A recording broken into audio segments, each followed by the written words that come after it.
Packet साफ मैं ढूंढ देती हूँ। आपको मैं ऐसी चीज़ से ढूंढ देती हूँ जो आपको मिलेगी।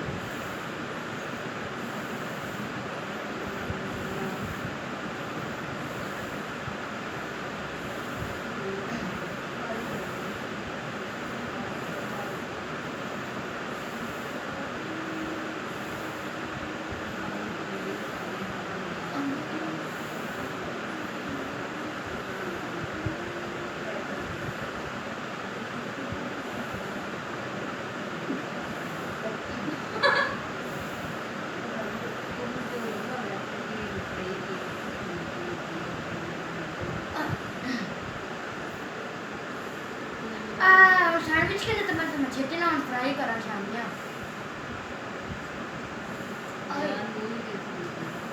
अब भी अब मैं क्या करूँ फ्राई कर ले वो चूल्हा का बिजली पे चलता है।